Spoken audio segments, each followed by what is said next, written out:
Hi, welcome to this Dronedesk user guide video. This one's going to be a little bit different to the others in the series in that I'm going to run through planning a job end to end by way of an example.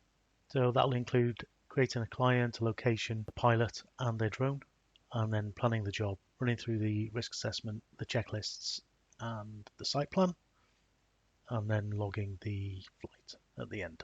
Finishing with exporting a job pack. So as I say, it's different to other videos that I've done in that they're fairly short. This one will take some time, so grab yourself a cup of tea and let's get started. So we'll start absolutely from scratch. Okay, so we can see we've got no leads at the moment in the system, so I'm going to generate some leads with the audio generate facility. So for this example, we're going to look for roofers in Exeter. Just look for 5. So this is now going into Google, doing a search for roofers in Exeter, and then we'll bring back results. There we go. You'll also get an email telling you about the results. So here are the 5 roofing companies. Then I'd obviously manage this lead and hopefully convert them into a client. So let's assume duanka Roofing has decided they'd like to use my services instead of erecting scaffolding every time they want to do an inspection. So I'm going to convert them to a client. Okay, so if I now go into my clients table and look for duanka Roofing, there they are. I could also have just searched by typing in the search box, duanka Roofing. Okay, so I'm going to build a new job straight from duanka Roofing.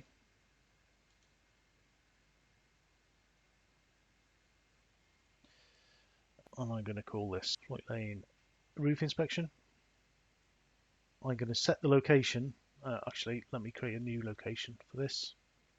So I'm going to click New Location under there.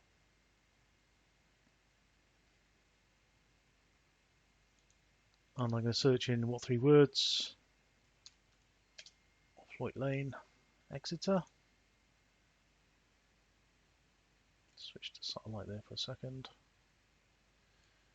Okay, and this is going to be our approximate location. Back into Dronedesk, paste in the what 3 words address. So that's our location built. I'm going to save that as a new record, and you'll see it's already populated our lat long grid reference elevation. Save new record. Let's confirm it's saved OK. Click close, and it'll take me now back to the job that I was busy building. So you can see it's inserted the location. Let's create a new team member actually for this as well.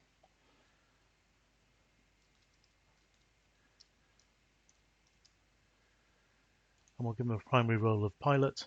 If I didn't give him a role of pilot and something else, then he wouldn't appear as an available pilot in the list, in the drop-down list for jobs. Give him a secondary role if I like. I won't in this instance. And we'll put his PFCO ID in there. And optionally, operator ID, flyer ID, anything else that you want to include is up to you. Okay, so we've saved our new pilot. We'll go back to the job, and you can see it's entered the pilot. I'm going to enter a new drone as well for this, so let's go new drone. So we'll select DJI. Mini 2 is in here somewhere. There it is, Mini 2. So you'll see it's pre-populated all the data that it has available. We'll say we bought this on Saturday. Save new record. Oh, serial number we require. Okay, record created successfully. Okay, so there's the drone. So now we're good to go. We've got a client, a location, a pilot, and a drone. So we just need to say when we're going to do this job. Let's say tomorrow. Let's go midday-ish. It'll pre-populate the end date with the same date as start date, and it'll give you an hour for the job. Generally speaking, that would be enough, unless it's a filming job or something. And then job type. So in this case, we're going to say roof inspection. You can bunch this into a project if you like. So for example, I might have created a project just for this client, so for this particular roofer, so that I can group all the jobs that I do for them into one project. But in this case, I'm not going to bother doing that. And then save new record. So my new job's been saved. If I close that now, the table will highlight the job that's just been created. And now I'm going to go into manage job. This is where I do all the planning, record all the details that I need to record against the job, where I can view the NOTAMs, where I can create the site plan, do the checklists, do the risk assessment, and the flight log. So everything you need to do on a job is on this one page. So let's run through each of the tabs in turn. Job details, these are pre-filled with the information that you've entered about the job, about the client, about the location, and the pilot and drone that's been used. Okay, so there's nothing in this particular section that you can edit. It's all been pre-done by virtue of the sections you filled in earlier on. Method statement. So method statement can be pre-configured in the settings, but so by default these are the items of information that be included here. It is optional, so you can exclude method statement if you want. Initial survey. So this form allows you to record anything that you observe on site from your desk survey usually. So you may well come to this after you've done your site plan. So I'm going to leave that for a second and jump to site plan. So here's the location that I'm going to be flying, and the job is to inspect the roof of this particular property. You've got several options in terms of views, so three different satellite views, some of which may be clearer than others. Actually, the Google one looks pretty good. Then you can optionally add or remove other layers, so FRZs, RPZs, air hazards, and so on. It happens that this particular location is relatively free of any hazards. So if I zoom out, we may not actually. Yes, here we go. So that is the Exeter Airport FRZ. You can see there's other bits of information. So we've got National Trust, we've got Crown Estates land, we've got a danger area down here. But none of these are going to come into play for the site that we're working on. Nearest hazard is a fuel station a long way away. So let's zoom back in. So let's drop a takeoff and landing point sufficiently far away from the road. Although this is just a country lane, so it's nothing to worry about. I'm going to bring a spotter with me. Actually, two spotters, one there and one here, to make sure that we stop any traffic while I'm on the road side of the building. I don't need to worry about secondary takeoff and landing points. I'm going to place myself there. I'm going to inform the neighbour. This is actually a semi-detached house, so I'm going to inform the neighbour there and here. And then my flight area will be obviously encompassing the takeoff and landing point.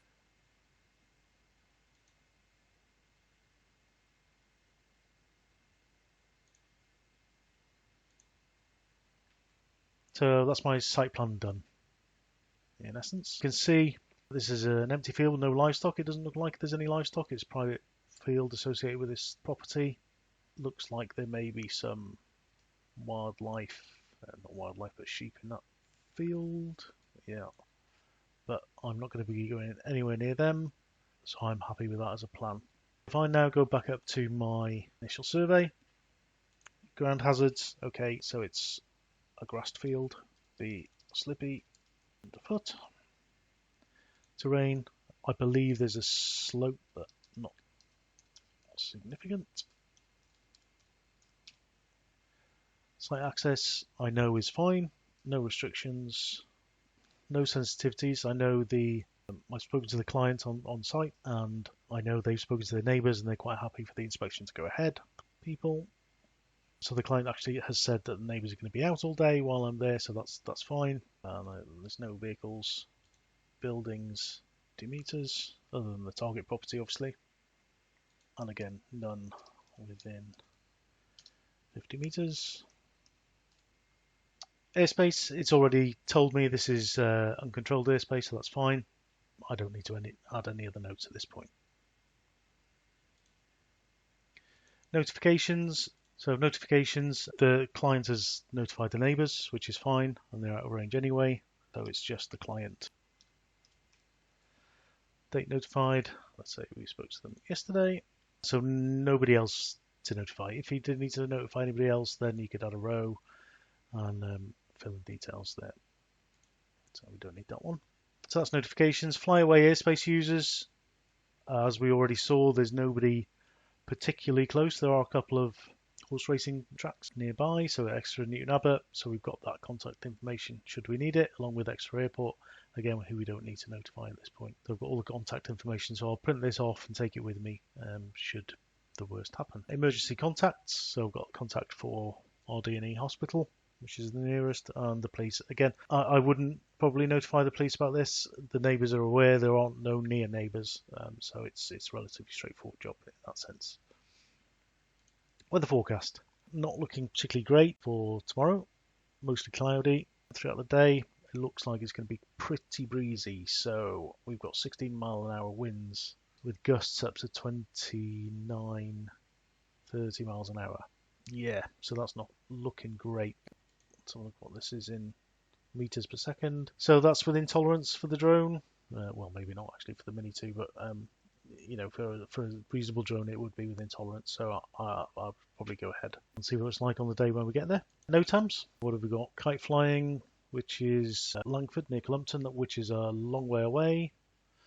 So you can see relative to the job, that's a good old distance. Don't need to worry about that.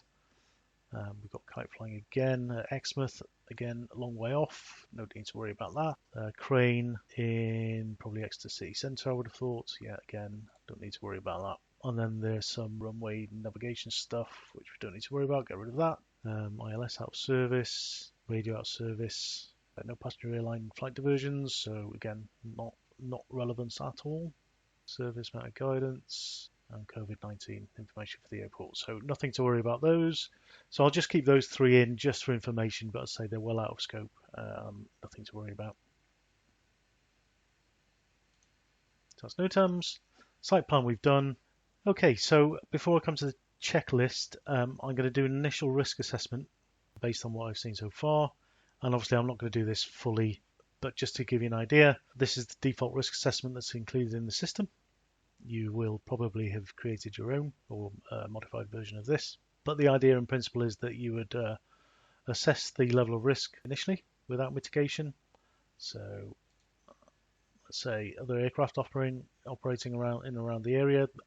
This is a potential risk for this particular job. We could have low-flying aircraft, helicopters, military, and so on. But I'm going to check the NOTAMs and use visual confirmation while I'm on site to make sure that there's no significant risk. Drone malfunction, again, it's a remote, impact would be minor probably. And then you would run through all these risks. I'll do that and come back in a sec. Okay, so that's all the standard risks covered. If there are additional risks, or if there were that I'd observed from the site plan, then I could add them here. And obviously while I'm on site, I would review the risk assessment, given the benefit of real-time and on-site information that might be available. If you're ever stuck on the risk matrix, it's there if you want it. Okay, so that's everything pre-flight done. So now let's assume it's now Tuesday, it's tomorrow, and we're going to do the loading checklist. So question of running through this to make sure that you've got everything loaded onto the car that you're going to need. So it's just a question of ticking all the boxes. So I'll do that and come back in a second. Okay, so that's the loading list done. I've got everything that I need on the car, and we're good to go. There is an option if you go into settings to make this a single check. So if you're confident, if for example you've got all this equipment and everything that you need in a single box, and you know if you pick the box up, stick it in the car, you've got everything you need, then you can set an option in settings to make this a single checkbox, which will mark everything as done, the whole checklist is done. Okay, so we've arrived on site. We'll do a quick on-site survey, get our anemometer out, measure the wind speed. Let's say it's going to be 6 meters per second, so we're looking good. 9 degrees, warm enough. Cloud cover, I can never remember what they are, so let's have a quick look. Let's go nimbostratus, overcast day. Weather summary, overcast, damp but not raining. Site safety, permissions, reconfirm with the client. Air traffic, not applicable. So communications, I've got 2 spotters on site, so I'll say we've got walkie-talkies. Primary TOLP as per plan, no change to that. Secondary TOLP, not applicable. VLOS confirmed. going to be able to do everything I need to do with line of sight. No obstructions. People, none around. Vehicles, again, none. Buildings, none. And livestock, confirmed, none in the field. No other notes. So that's our on-site survey done, and then we'll do our initial on-site checklist, review the risk assessment, do the on-site survey we've done, brief the observers, client has been briefed, no waiver needed, takeoff and landing points confirmed, observers in position, and communications tested and confirmed. Pre-flight checklist, again, run through this to make sure everything's in order with the drone. So I'll just run through that now and then come back in a second. Okay, so that's the pre-flight checklist done. It's important to say that in the Pro Plan, you're able to edit these checklists and make them as long and detailed or as short and high level as you want to. They're not prescriptive in the Pro Plan. Then we've got a takeoff checklist, which you'd probably call out to an assistant. Okay, so we'll take off, do the roof survey, and now we've got a landing checklist. Confirm we're landing, or clear if that's what you do. So that's landing, and then post-flight checklist, make sure everything's off, power down, everything else. Okay, so run through the checklist there, and that's done. And you'll notice these turn green as you complete them. Okay, so that's the job complete. You can either create a manual flight log for that now. So let's say we put a future date, 23 will do. Let's say about 20 minutes. So 20-minute flight. You can add notes if you want to, you don't have to. Let's assume that we did this all in one flight. You can add a battery again if you want to. If it specifies in your ops manual that you record batteries, then you can do that. Okay, so that's the manual flight log option. Or you can upload a AirData flight log. So once it's synced with AirData, you can upload an AirData log file. So select the file, click upload.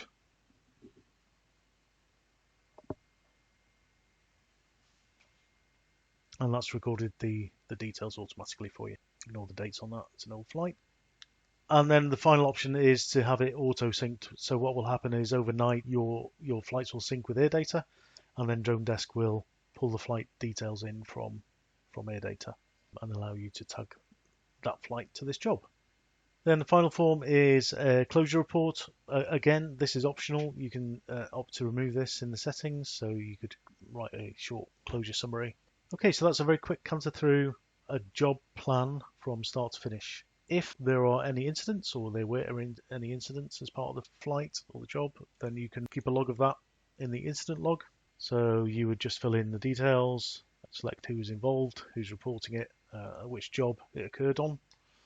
So float lane roof inspection, the dates and everything else, details about the about the job and what happened, the echoes reference if you raise one. So let's go back to that job.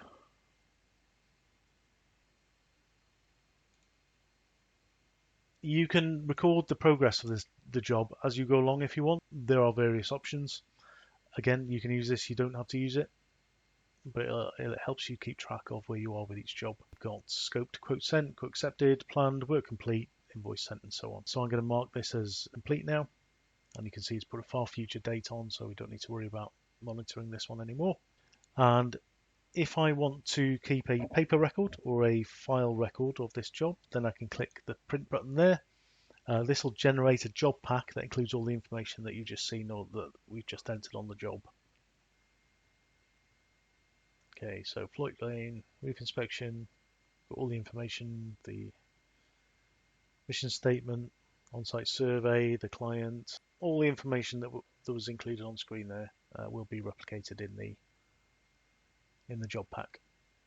So this will be a paper or file record of everything that you did on the job. So you notice the OSC risk assessment, which I would have normally excluded.